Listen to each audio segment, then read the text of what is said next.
look at specifically our course evaluation system that we use on campus now, but we'll kind of get a little bit more esoteric, I guess, and talk about the grander ideas and uses of course evaluations as well.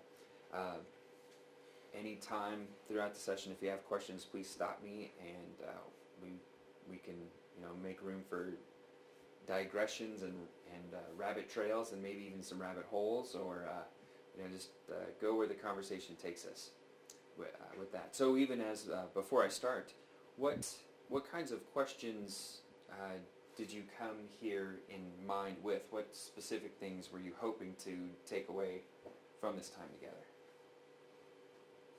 I specifically have none other than my employer wanted me to find out all I can to help my faculty. Okay. So that's why I'm here. All right, so you're here to find out everything. Right. That'll be easy. We'll try and cover that. In case someone should ask me. Sure, certainly. How about you? Well, I'm involved in faculty evaluations, and so I've had to look in depth at some of this, and I'm interested in how to effectively use that in a summative fashion for evaluations without becoming threatening. Right. Right. Okay. Well, we'll try and address that.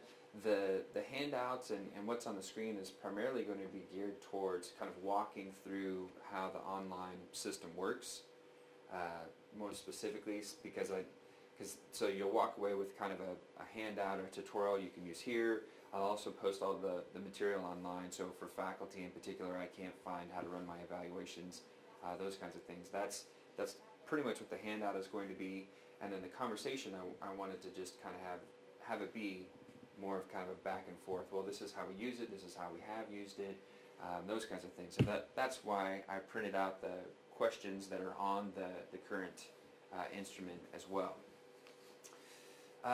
So yeah, just kind of summing up, we'll take a look at how the reports run in digital measures. I'll take a second now to explain. Last summer we switched from Course Eval 3 to digital measures. And so this semester in particular is right now in the season of people are trying to run their merit, tenure, promotion reports. They have to go to the old system to get spring 2011. They have to go to the new system to get fall 2011.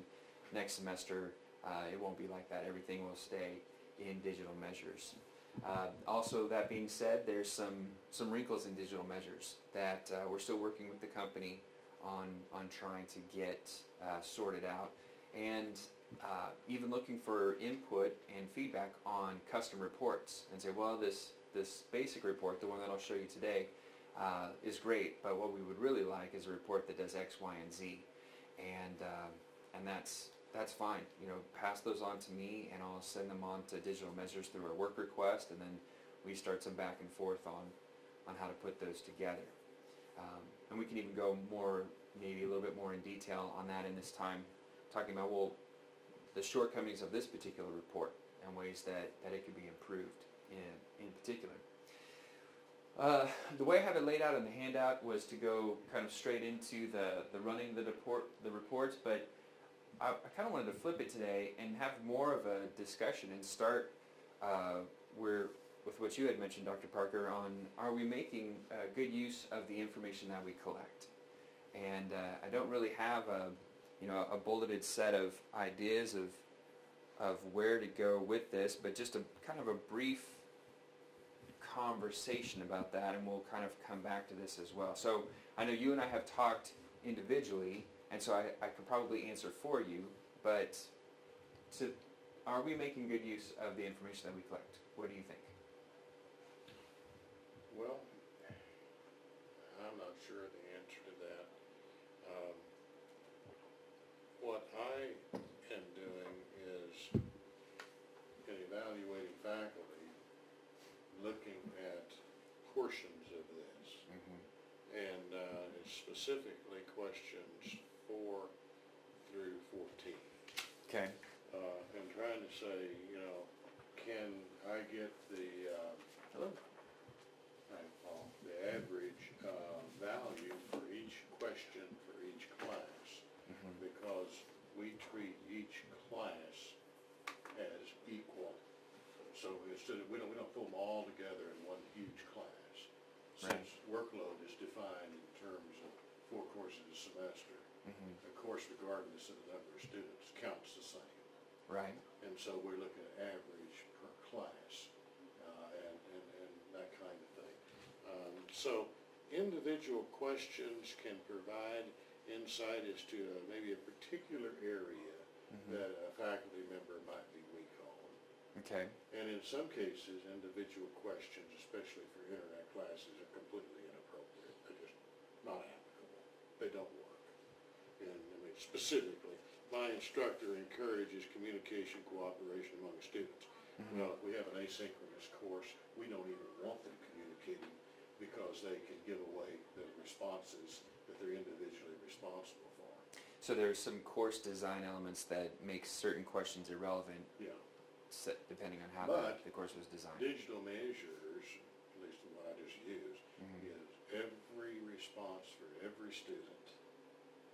And so you can, you could eliminate some of the questions.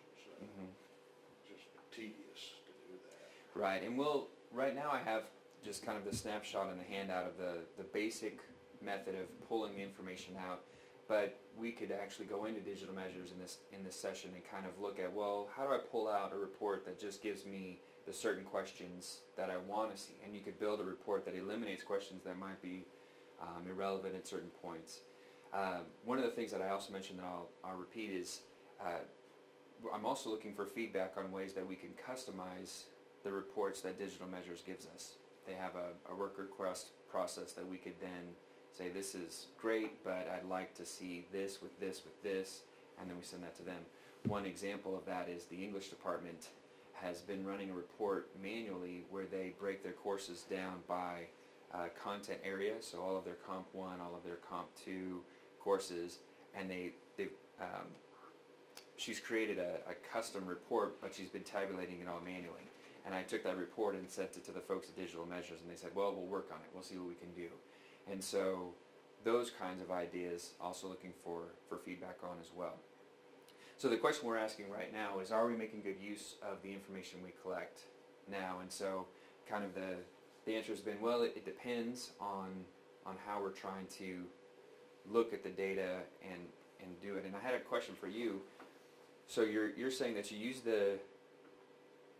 each question on each class, that it gives you a mean score in the report. Do you look at a faculty member for that question across all classes? No. Okay, so you keep each class. I take the mean for each question, add them all up, and get the mean for those set of questions. Okay. For the class. Okay. And that would be for the class. I get the mean of all the classes. Okay, so Comes you're up with one grand mean. okay. So horizontally, questions X, Y, Z, or 4 through 14, as the case may be, there's a mean for all of the students that reported. But then you're also adding this way and getting a mean. Yeah, I can't compare across classes because we have too much variation. Principles of accounting is not the same thing as the principles of economics, as the principles of finance. So just too much diversity across the classes to look at how people respond. But I am interested in how they might respond on a given question for the same instructor. Okay. See if there's consistency, good or bad. So that would assume that within our questions there are basic elements of good teaching, I guess, regardless of the course. Some of that would be true, yeah. Okay. And to kind of fill in a little bit of the backstory of how we came to this instrument, it was the guiding document behind this instrument is the 8 best practices of instruction, which were adopted by the institution in 2005, I think, or something like that. Can be found online. So there is another document which I should have brought, but I didn't, which links these questions to one of the 8 best practices, so that you could see how item 4 and 5 is supposed to correlate with best practice number 2. And I didn't bring that into this session here, but I can provide that later as well. So in some ways what you're talking about, Dr. Parker, would kind of fit that, as long as the items are are matching up with, what they're intended to measure, which is kind of a larger question about student ratings of instruction anyhow. Any other thoughts or feedback on the basic idea? Are we making good use of the information we're collecting?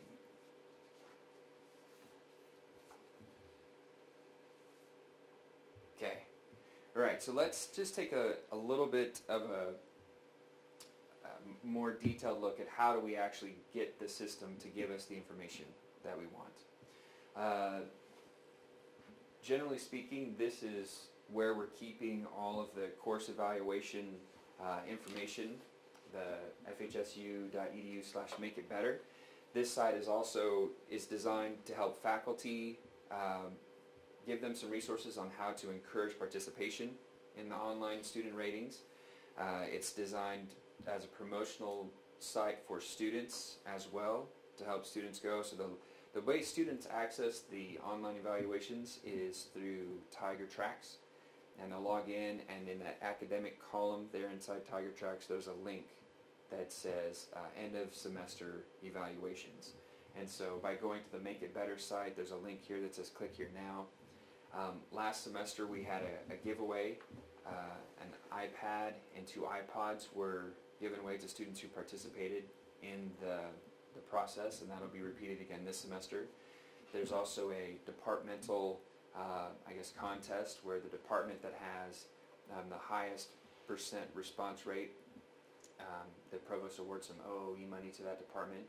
I think this semester we're going to tweak it a little bit, and I need to get together with Dr. Chris Crawford to kind of lay out the specifics, but it'll be more based upon improvement, I think, from last semester to this semester, to kind of level the playing field so that large departments don't have an unfair advantage over small departments, or vice versa. Small departments don't have an unfair advantage over large departments. So those kinds of things are in the Make It Better site as well. And then specifically, we access it through Tiger Central. And that's kind of what the next few screens talk about. So once you log into Tiger Central, you go to this digital measures icon in the upper right hand corner, and it should just be one single sign in. Once you're into Tiger Central and click on the digital measures icon, it should take you right to a screen that looks something like this. The Run Ad Hoc Reports currently is the default place, and that's where faculty can pull up their information, and that's what I'll show you here shortly. But as we bring up these custom reports, if you click in here, this is where, as we work with digital measures, they'll provide more reports that give us different kinds of feedback.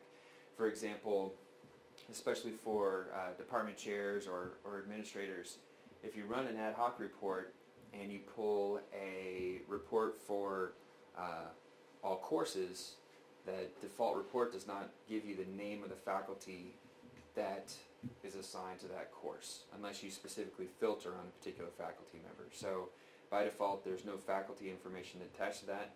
So there's a custom report in here that takes the basic report and adds the faculty name to it. So that was just added to the system, I think, a few days ago. So I still, if there's any problems with it, they haven't popped up on my radar, but if you happen to use that report and you see that, do let me know, and we'll work with digital measures on fixing that. You can run it by faculty, but have it by course, and you can get all of it. You get both. When you're in this ad hoc report? Yeah. So let's come look at that here now. One thing to point out, so when you click on it, Run Ad Hoc Reports, you get a screen. It doesn't fit here on this image, but there's 8 steps in the process. One I wanted to point out for this semester in particular, it defaulted to 2011 Fall-IP, which is our international partner schools. And I wanted to highlight that because if you don't have any international partner courses for last semester, then it'll say no data, and I will get phone calls or emails about that. So you do the click here, a pop-up window shows up, and you select the semester that you want to see the results for. Down here, number 4, this is where I was talking about just a minute ago. There's a drop down here, and you can do by instructor or by course. If you do by instructor, and you're an administrator that has access to multiple instructors, what this will give you is one report for all question items for all courses in that semester.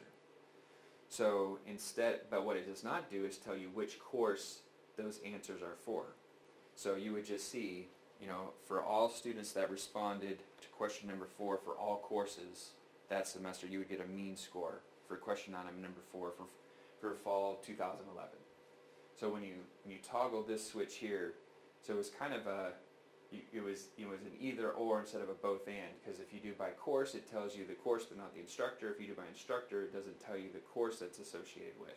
But the next one, The number 5, select who to include, that brings up a list of individuals or courses that you'd want to see. but I was able, once that report was done, is to scroll across and it gives instructor on one of the columns. Did it say filter on under your report? Well, I did on my number 5? course, and then I selected the people, Okay. but whenever it ran it by the course, you could go across and see who the instructor was. Now, was that in the Excel printout? Yeah. Okay. So that's another step in this under format. It gives you different in the Excel, it gives you a lot of information. You actually can see the individual responses Right. with a number assigned by the system, not something that could be tracked back to the student directly. So yes, if you go to the Excel, it gives you a lot more information. If you do want just kind of a more standard Word output, it limits the amount of information that's on the Word form. Any of those choices that you made on the previous screen are summarized here, and they can be changed here as well. So once you arrive at the summary screen, you can change the term, you can change the data, which would be which items on the report, which items on the instrument you want to see. That's the data that's included in the report, how it's organized, the people. The statistics are pretty much, there's a median, is pretty much, and there's interpolated and standard median, which honestly I haven't played with it enough, or I'm not wise enough to know the difference between those two medians, but that's the other statistic that you could add in here, is a median score if you wanted to, and then the format and orientation. Also, what you'll see here is for whatever content that you've selected here, how many responses to expect in there as well. It gives you a quick summary there. And to be honest, I have had mixed results in understanding what these different buttons do. I have not had a chance to play with them enough. It seems kind of intuitive, but then when I select one and I kind of fiddle with it, it doesn't do exactly what I thought it would do. In general, when you pull this up, and by default, so let's assume we're showing a faculty member how to go through this process. If they make sure that the term is selected, and by default it's going to pick Word. If they want it in a different format, then you would highlight that. But pretty much, if they just ensure that it's the correct term, get to the screen and click Build Report, they get the standard set of information. They see all of the responses to the first 15 items. Each item on here, excluding I think the first 3, there's an open-ended response form. Please, in a few sentences, explain why you answered the way you did to item number 4, those kinds of things. And that will give a report that looks pretty much like this. Now, Jake, Yes. this is actually a question related to this stuff, but it doesn't sound like it. Okay. Are we using digital measures here for everybody this spring? Or is this a pilot with some departments this spring? We switched to everyone last semester. Okay. Everyone was in digital measures, including our international partners last Okay. semester. So. Okay, then that raises a question I really have for Carl. In the memorandum of agreement, we of course specify the format of the tenure and the promotion files to some degree. And one of the things we say is that it should have course evaluation data and so on. Do you foresee any effort in the negotiation of the memorandum of agreement to specify from among those options that we had there on the previous slide, do you foresee any effort to standardize those? I mean, right now, we just say something like comparative data or something like that. I can't answer that. I haven't seen much discussion in that area. There certainly needs to be, because what we see is when it gets up to the university committee, they're asking for things that differ from what we have all the way up through the college. They want to see all the, like the written comments.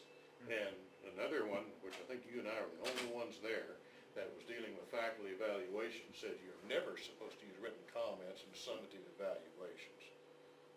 I mean, the literature is pretty clear on that. And yet, people like to read that stuff, you know. And the thing is, it's not, there's a lot of problems, I won't get into that. But even the comparative kinds of data, how do you compare with the mean in the department, or that's meaningless too. So I think there has to be some discussion, but I haven't heard of any. Okay. And there is, to kind of piggyback off of that, there is a lot of research that would suggest, and there's even systems out there that talk about how do we come to an agreed upon system, one that's kind of redesigned, and it really does take us deeper than this workshop in particular and this instrument, where you're providing, where we more clearly define, well, what is this instrument used for? Is it used to help improve teaching, or is it help with personnel decisions? And if so, what kinds of items are best suited for those kinds of questions? Some of them may overlap and some of them don't. And so, like for example, open-ended items, what do we do with those?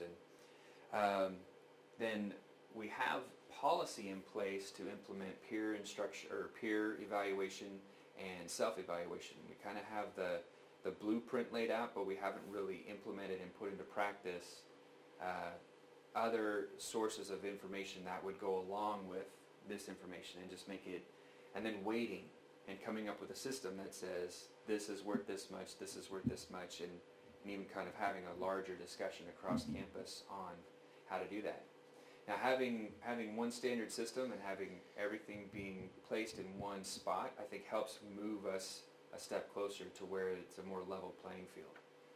But those are the kinds of questions I think we need to be asking, and I want to have, I guess, in this session to go beyond, well, this is just what we're doing, and it's just, we do it because that's what we do. To start talking more about, well, is this what, are we doing what we should be doing, and if not, how do we fix that? So this actually leads to, but before I want to kind of give you a heads up, this is exactly where I wanted to go with our conversation. But before I do, other questions specifically about what I just showed, the process of getting to the data and what happens on the reports. Does anyone need me to go back and look at that a little bit more closely? Or any steps along the way that we had questions? There was one of those that gave you a whole bunch of choices, and I can't remember which one it was. Maybe it was a format, I'm not sure. But when I went through there, I said, well, I like this, I like this, I like this. It don't work. You got to pick one instead of all of them you like, you know. I see. Because it was returned and no data available. Yeah. I can't remember which one it was. And there might have been, when we were on the phone, the semester. Did it, because each one of these options, that wasn't it, okay. Each one of these options will give you a pop-up screen with several choices. And so, for example, on item number 2, it pulls up all of the semesters that there are data in the system for. And that includes the pilot that we've done. And so, but that's available right now to anyone. And so we might come to a place where we start archiving out of the system. If it brings up a whole list of 10 semesters worth of data, we might come to a conclusion that's really too much. We want to narrow that just to the last 2 years or something. But yes, each one of these times, every time you click here, it pulls up a pop-up screen that gives you several choices to choose from. Well, the one I was talking about, whatever it is, you'll find it, because it has about 6 or 7 choices in there, and you have to find the one you best like. Right. Okay. You're always rerunning. True. And once you're at this screen, like I said, you can change the options, click build report. If it spit out something you didn't like, just stay on the screen, change the options, click build report. You don't have to go all the way back out and come back in. You can modify your selection from here and kind of play around a little bit. And in any case, please do send feedback on, well, this report doesn't quite get what we want to. Can we have something that does this or does that? And then we send that to the company, and then instead of going to ad hoc reports, we go to run custom reports, and it would pull up custom reports. If I select Excel, which I did, and I like it, because I can do anything with Excel I choose to do. But once I choose to do certain things, can you create a custom report from what you chose to do in your Excel? We should be able to. Because there you have them all together, I did anyway. And I go down and find where there's a break in the course, and I insert a line. Right. I can look over and see who taught the course, and I put their name right there, and then I wanted the averages for different things underneath there. Right. But you have to do that for every single course. Right. And that takes a lot of time. Yeah, having that automated, we should be able to submit that to Digital Measures and ask them to come up with a custom report that automates This kind of thing. That'd be helpful. Yeah. Now, I have not been in that system at all. I have not played with it or investigated it. Just looking at what you have here, though, on the sample report, it would be nice if we had, oh no, I guess it does say that, I'm sorry, I didn't see it before, but in the upper left-hand corner, it does give us the N. So that's, I was kind of looking for it in the data there, but, Right. but no, that's fine. I mean, at least so we have some indication there of the Right. number of surveys filled out. And here's where I was referring to on the ad hoc report. It does not tell you the instructor associated with this report. So if you're happy with this format of the report, instead of going to the ad hoc report, you'd go to the custom report where they gave us this exact same format, except it does give the faculty name associated with this particular, and that's under the custom reports, which we could look at as well. Other comments or thoughts or questions?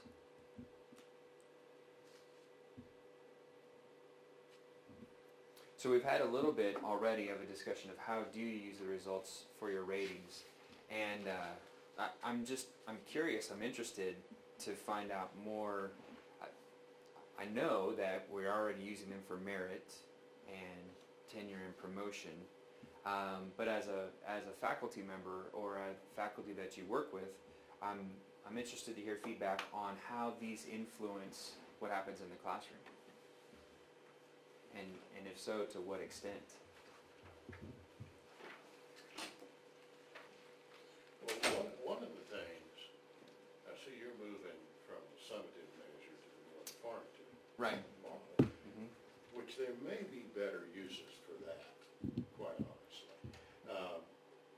When I look at these individual questions, and then I say, okay, well, there's a problem with that one, only 2.1 score. Then I look and say, well, is it just that class, or do we see a pattern here across the other classes?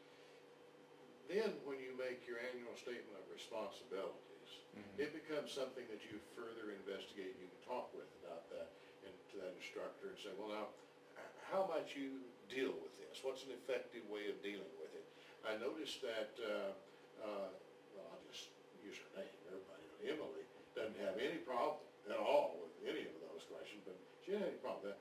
Why don't you visit with her and see if there's something there that you could adopt in your class? So I think that the individual questions and patterns that might occur would be very useful for the feedback into change Right. of the class. Absolutely. And then other systems out there, more established and for sale, I guess. I don't know if they're for profit. I'm assuming they're for profit, but like the IDEA system out of Manhattan, or ETS has one. I think it's the SIR2. So these are the ones that are used across hundreds of institutions across the U.S., will then help link. Okay, actually on the report it will say, if you are seeing these kinds of results on your evaluations, then it's exactly, even for the report itself that it gives to the faculty member, and it's saying, well, this results in this range typically mean these kinds of things. Results in this range typically mean these kinds of things. And I think definitely, down here in CTEL, that's one of the goals, is how do we help implement and develop development opportunities or programming that would then, put in the tools, you say, well, actually there's a series of workshops on this exact thing, right here, as well as kind of more of informal mentoring kind of thing.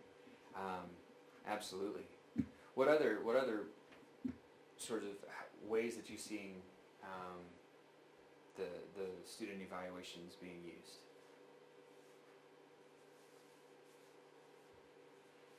Well, I must admit that my own use is basically summative. I mean, that is that I look to see whether, particularly in the tenure process, that I look to see whether someone has improved. I mean, it's not a problem to have a problem. I mean, that is, if there's something that's weak, that does not automatically mean a person won't get tenure. But what I like to see is that there's then some effort to improve. To address those things. Yeah, to address the problem and succeed in addressing it. Right. One of the hard things about student ratings in general, and our instrument in particular, is really kind of trying to equate, well, what does a 3.5 on item number 4 mean relative to a 3.75? And how do we quantify that other than we know that there was 0.25 off? And is that across, and are we trying to compare that from this faculty member over here to this faculty member over here? Well, this faculty member is a 3.75 on this question, and this one's a 3.25. What's going on here? And until we sit down and kind of unpack that a little bit more, we kind of lean towards the subjective side on some of those summative decisions. But I think there's ways that we could. Well, I mean, obviously we could go the whole 9 yards and factor analysis and really do this from the ground up, which ideally we will. But in the short term, while we're kind of working towards that, which I think is a larger goal, especially maybe if there's particular faculty who are interested in this, or particularly faculty who might benefit more from it, is take the same instrument and administer it at a different time during the semester. Administer it towards the middle of the semester compared to the end of the semester, and look for, and that takes it out of kind of the high stakes sort of realm and into more of okay, well, my students, after this particular midterm or activity in the class or those kinds of things, they can maybe relate student responses more specifically to behaviors that the faculty have control over, and try and adjust their teaching. Maybe we can help facilitate those kinds of things as well. So I just, one part curiosity, but then also trying to advocate as well that we are cautious about how we interpret the data that is given to us by these ratings. So for example, the research out there, and generally speaking, and these are instruments that have been studied, carefully designed, and even are more nationally standardized, but class size does affect student ratings generally. Generally speaking, the larger the class, the lower the ratings are on things that would seem a little bit more obvious. My instructor gives feedback that helps me learn. That might, just because they're in a larger class. Now on our campus, large is kind of relative, but across the nation, large class may mean 500 students or 1,000 students. So there is a bias that can show up that way. If they're general education, everybody has to take them, then there's a typical dip in the student ratings. But I'm curious if what kinds of other biases that you might be noticing as you are trying to look across, multiple ranges of the data? Do you know, Sherry, are you at a place where you, okay. Well, there's a number of them. One would depend on if it's a general education class, like we have principles of economics, that it's a really tough class, and some students just simply not being in the class. The ratings tend to be lower than they would be in the majors.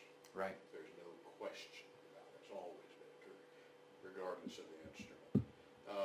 Another would be like we have a business core, which all business students have to take, as opposed to the major. The ratings will be a little lower in the business core. Right. For the same reason, basically.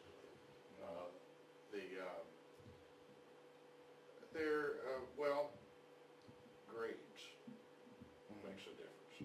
Now, I don't care what the literature says, you can find it both ways, but professors who give higher grades usually have higher ratings. And there's some exception to that if they're also a poor teacher. Right. But other things equal, for that same teacher would get a higher rating if they get. I've seen this too often, to, my limited sample size. Right. Probably generates a bias there. But, and we don't control for many of these kinds of things. Exactly. Perhaps we can't control for those. And then another thing that affects the ratings is whether it's an internet course or an on-campus course. Some of the questions are inappropriate, and that can lead to a poorer response because the question is inappropriate itself. But one thing we've observed for exactly the same class, that's taught exactly the same way, a standardized course, either principles of economics or principles of accounting. It's the same thing, they get the same material. It's lower with the internet than it is on campus. Okay. And some of that is actually bared out in the larger literature. So I guess the question for us is then, because we do use this in a summative fashion, are we controlling for this? Are we trying to, as either in a department level or even for individual faculty members, and equipping them with the knowledge of, well, I'm teaching general education courses, my ratings are going to be lower, and are they advocating for themselves, as they put that into their material? I think those are things that we could do as well. As I said earlier, the IDEA system, for example, actually does have an adjusted score that they will do based on some of these biases, and so they'll find the average and they'll drop things by 0.5, or so that they try and have a more normal rating across courses, which is not something that we have come to yet, particularly with this instrument, but something that we probably should. The other source of bias is self-selection. Okay. It's associated with small sample size, that only maybe the good or very poor students are doing those things. I mean, that's one thing about Excel that I like, is when look across, see what a student does, and they go 1, 1, 1, 1, 1, 1, 1. Right. They made no evaluation Right. They at just all, but it really, in a small sample size, affects the numbers. Right. Exactly. And so I guess the nice thing is, trying to bring this back to a more advocating for individual faculty, and individual faculty has access to that Excel output as well, and so they could advocate for themselves and say, well, I went back and I looked at the responses, and my average score was 3.25, but I had 5 students who all said 5, and I had 2 students who all said 1, and can I help build that into the narrative of their information? Yeah, I agree with you, and they probably should do that. But let's say they do that. What kind of adjustment are you going to make? Right, and as a department chair or That's a tough one. as a dean, it is, and that kind of takes us back to the other discussion of, well, at what point has the university come together, has the community come together and say, these are reasonable adjustments, and so I don't have the answers. I'm saying these are questions we need to be discussing about how are we making the most use of this data, and personally, I feel like by having everything in one place, we're one step closer to where we could have a standard template that's used by all university, tenure and promotion committees, all college level committees, even possibly at the department level, and say this is the standard format. These are the particular items that will be used, And I know faculty would greatly appreciate knowing what bullseye they're trying to hit when it comes to tenure and merit and promotion as well. So I think we're inching our way in that direction. We've got a place to put the data, and now we have to kind of sort out how we're going to make use of it. As long as that bullseye is something they have some control over. Right. That's really important, that we don't want to be evaluated over things that we have no control over. Right. That is kind of assumption in most personnel decisions. True. Most people will try if they know what to do. Right. And kind of one of the things that you had mentioned a couple times is, are these questions relevant in different modes? So for example, you had highlighted, my instructor encourages communication and cooperation among students. And I think it's a valid discussion to have on campus, that because it's based on the 8 best practices of instruction adopted by our university, the assumption is that there is a way to do that in online courses. And so then we open up a broader discussion of course design and what happens in our face-to-face classes that's not happening in our online classes, and vice versa, what's happening online that's not happening face-to-face. Take the one communication. Don't do it on campus one much either. So it depends on the course and what True. you're trying to do. A lot of the online students, they constantly say, well, we would like to, they want to do something else. They want it activity-based instead of knowledge-based. And they would like to get on discussion board and talk about a bunch of BS that I don't care what they think about it, you know? I want, if it was application, that would be a little different. And so, I guess what we have to recognize is that different classes have different appropriate methodologies. And maybe that's another layer that we build into our instrument, where we help the faculty member align key practices that were important for their particular course. These were key, this is my teaching style for this particular course. Another way that we help assess what the course was about, as opposed to kind of a blanket assessment for all courses where it wouldn't apply, and we help filter those results. There are instruments, there's examples out there where we can follow, where you ask the instructor, for example, there's an additional set of questions on learning objectives on the instrument as well.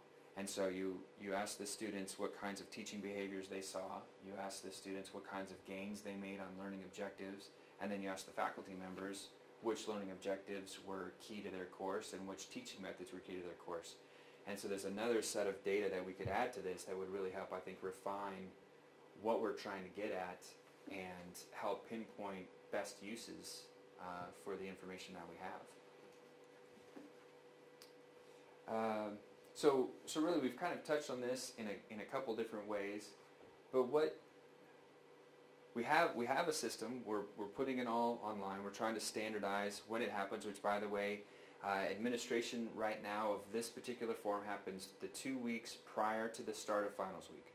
So for this semester, that is April 27th. It's a Friday, because our finals week technically starts on a Saturday, and will run, if I had my dates correct on when finals week is that May, I should have brought my calendar, May 5th, thank you. So that's Monday, May 5th, is that right? Saturday, May 5th, so then it would close May 4th. So if I've remembered my dates correctly, it opens April 27th, which is a Friday, and it closes May 4th, the Friday before finals week.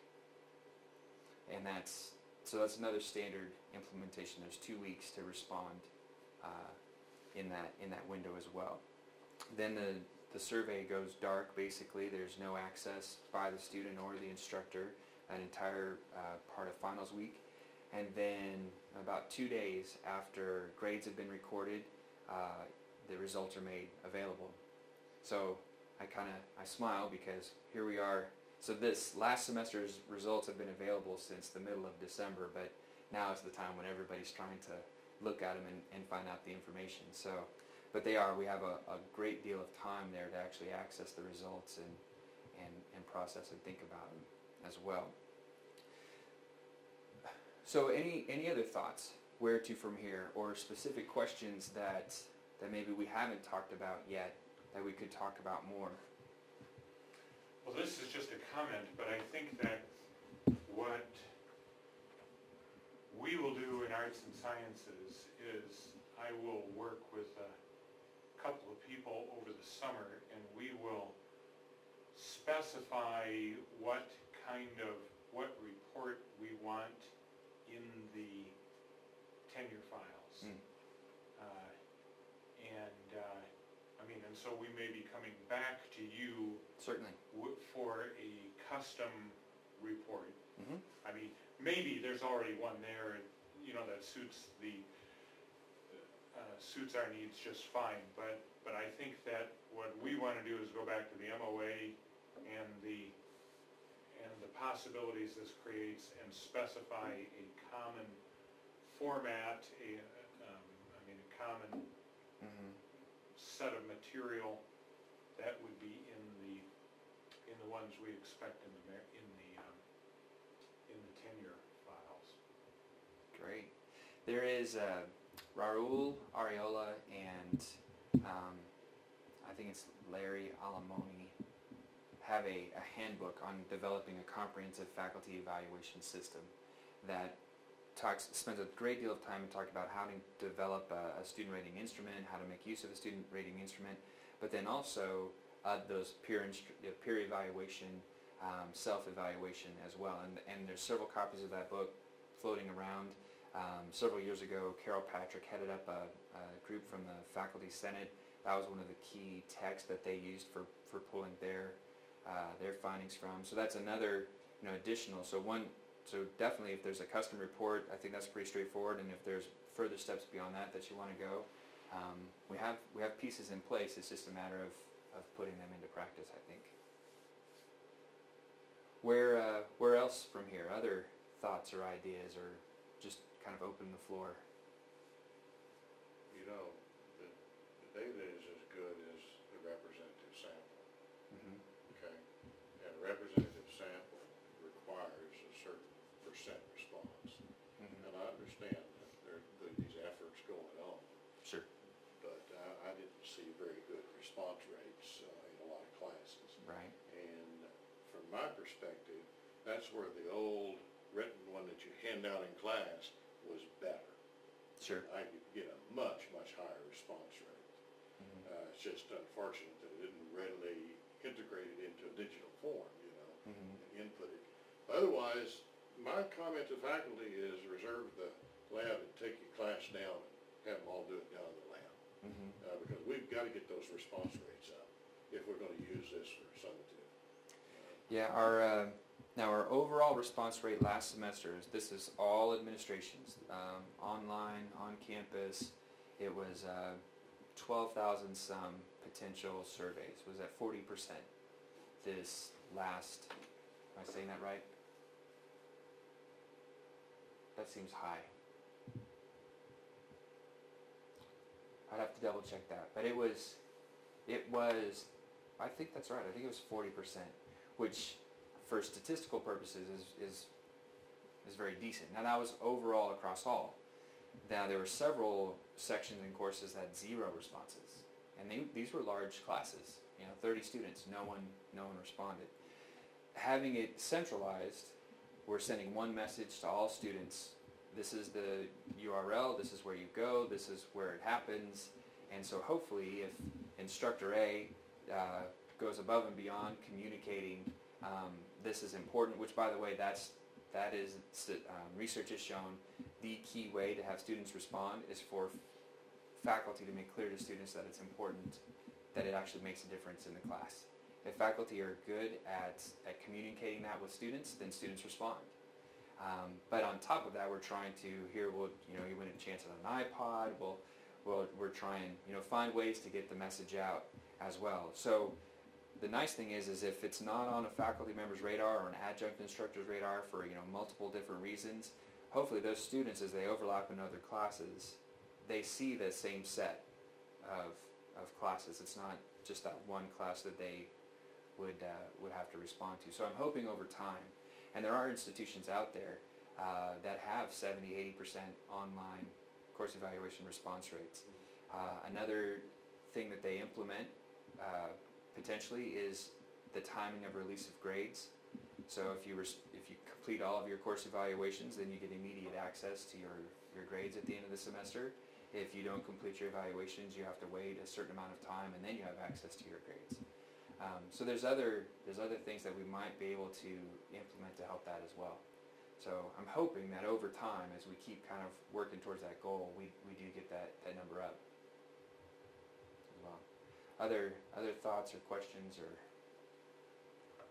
Well, I thought it was interesting when he says about having everybody come to the lab and just get it done, because I've wondered, and this might sound silly, is the environment, if someone's going in to do their evaluations and walks into a room that feels like an oven, all you can think about is hurry up, get done, and one, and get back out of there again. Mm-hmm. Or you walk into someone else's classroom to do it, and you walk in, pick up a bottle of water and a brownie, and go down and take it. Well, that's a bias right there. It can. Those, like, we'll have a pizza party or whatever on the day of the evaluations. I mean, those kinds of things can influence ratings. Overall, and especially as the message is communicated to students, how they're used and how they're important, overall, statistically speaking, that's not a major source of bias. In some cases, you can game the system, but just as students are smart consumers of education, they've been doing this for their whole lives, and so they can recognize good teaching, or they recognize and help that. But that is a possibility. You think about the paper administration. A lot of times the paper was administered during the final, or the last day of class, and it was, as soon as this is done, you can leave, and so that also hurried up the responses.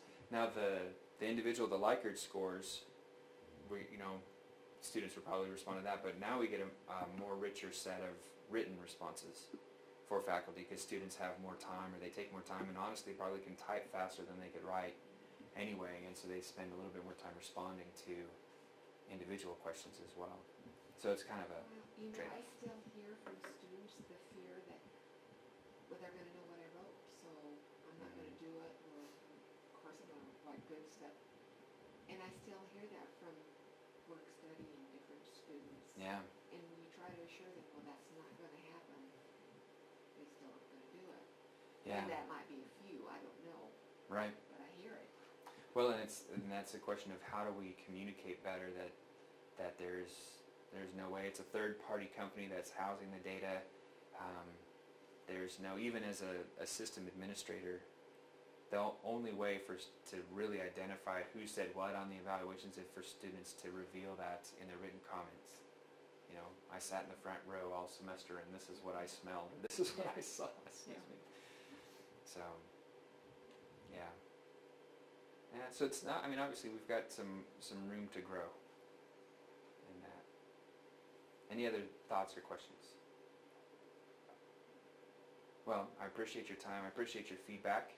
And, please don't hesitate to get in touch with me and let me know if there's other ways that we can help improve this or move the process along for you.